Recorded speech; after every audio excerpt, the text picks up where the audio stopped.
Mesdames, Messieurs, bonjour. Bienvenue à Politude, édition de ce samedi 4 mai 2019.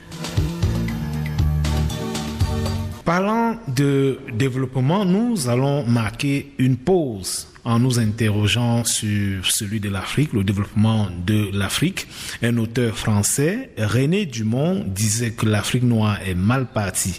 C'était au début des années 60. Aujourd'hui, un Camerounais, Emmanuel Wonyou, s'interroge à son tour à travers un livre qu'il vient de publier. Son titre, L'Afro-pessimisme, un alibi, essai bibliographique sur l'Afrique et son développement depuis la fin des années 1950. C'est le sujet des rayons politiques que signe Serge Pout. Le courage et l'espoir structurent le nouvel ouvrage du docteur Emmanuel Wonyou, dont l'intitulé est formulé de la manière suivante: L'afro-pessimisme, un alibi français. L'auteur expose dans un premier temps et de son verbe haut l'afro-pessimisme vu comme une émanation de la fiction coloniale. Et si ces tendances ne trouvent pas grâce à ses yeux, c'est qu'elle a servi de prétexte pour bâtir des politiques de l'échec, des approches du développement manifestement inopérantes. Cette vision a poussé à l'extraversion la marche de l'Afrique vers son épanouissement, la maintenant dans la posture de consommatrice de la modernité des autres. Un constat sidérant imbibé par une abondante littérature sur la question, matériaux dont se sert Emmanuel Wonyou pour proposer en manière d'innovation un essai bibliographique sur l'Afrique et son développement depuis la fin des années 1950. De cette revue critique, on peut tirer des textes lumineux comme celui de Catherine Cockry-Widrovich, pour qui l'afro-pessimisme est essentiellement une création, une invention de l'Occident.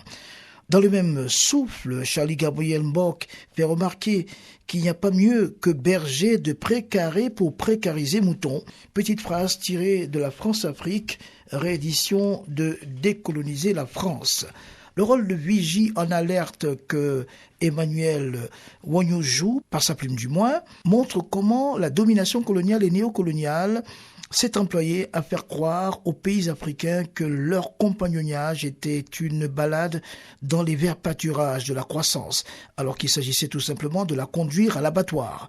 L'essayiste fait donc vibrer la note grave au long des 122 pages de ce livre en dévoilant la stratégie des puissants visant à montrer l'image d'une Afrique qui se meurt, qui est trahi, qui est désenchanté, déboussolé, pillé, affamé. Une perception macabre qui renvoie à bien des idées reçues et véhiculées depuis plusieurs siècles.